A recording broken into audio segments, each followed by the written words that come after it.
Yeah, so I thought it'd be quite nice to do a little plot tour today. It's been tipping it down as usual in this Cornish countryside, and I've got my little doggies running around with me, which is quite nice. So I'm just walking into the plot now, and I'll turn the camera in a minute so you can have a look at what's going on. Luna? She's so excited. So the polytunnel is still there, ready to erect. And there's my Plant Grow UK, which I should have covered really with all this rain, but I did not.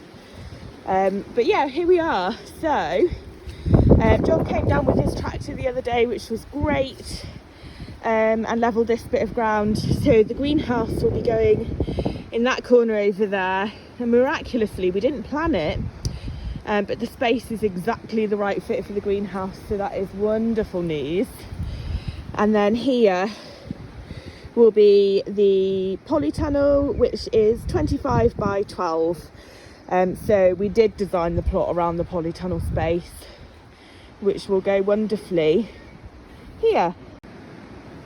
So this is the plot, or the bit that's growing anyway. These two beds here, this one's yet to be sorted, will be my dahlia beds.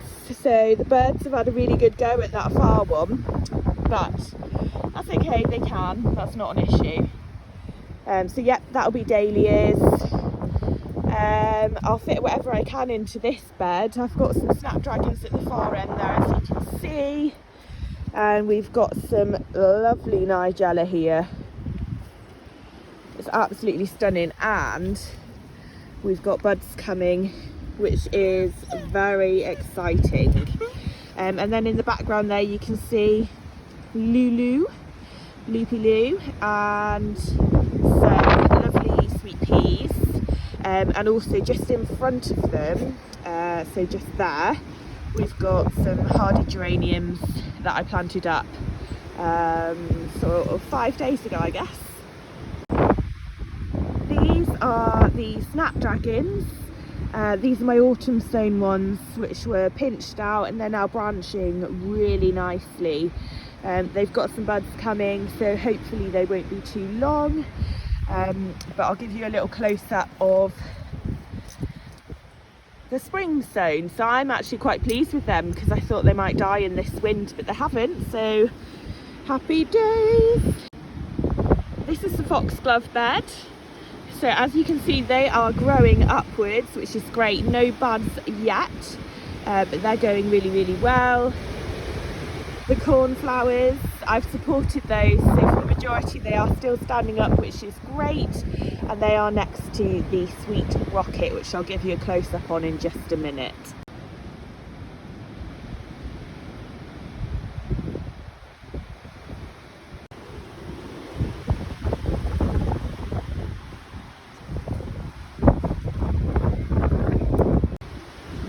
Beautiful autumn sown larkspur. I don't think they're far off now. And this is my autumn sown yarrow, and in the background there you can see my aquilegia, aka Granny's bonnets.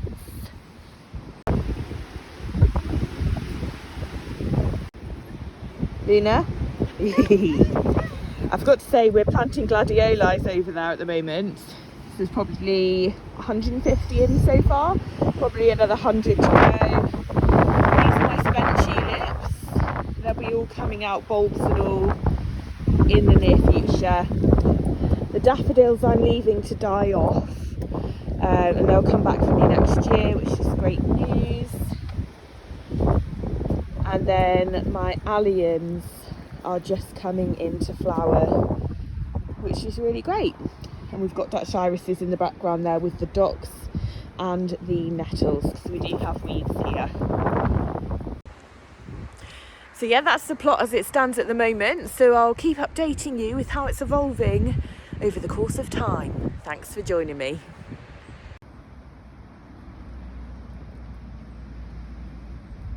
So a bit of a greenhouse update for you. We did a lot of potting on the other day, so everything's sort of snug in their new homes. I've just done a bit of watering, but I thought I'd just give you a bit of a look at what's going on in here as well. There's a few more bits to pot on, but I'll show you as we go through. Bit of a hodgepodge mix there, but we've got some Chinese lanterns, bunny tail grass, that needs to be potted on. I'm really bad at growing calendula, they don't like me a lot. Frosted explosion grass, bells of Ireland, bit of phlox and some rudbeckia, more rudbeckia, amaranthus. I actually push this amaranthus to the brink. Can you see? It's starting to flower because I stressed it out that much in the small pots it was in. A bit of gomphrena, and then we've got a collection of chrysanthemums which I ordered as cuttings quite recently. Some statice and some asters. I'm excited for the asters. And then we've got the straw flowers, a few cosmos plants, and some more frosted explosion grass. And then we've got love in a puff, which is a vine, a perennial, bee balm, and some more rudbeckias there. And then on the shelf here we've got Chinese forget-me-nots. They're getting too wet for their liking, but never mind. And a few more snapdragons.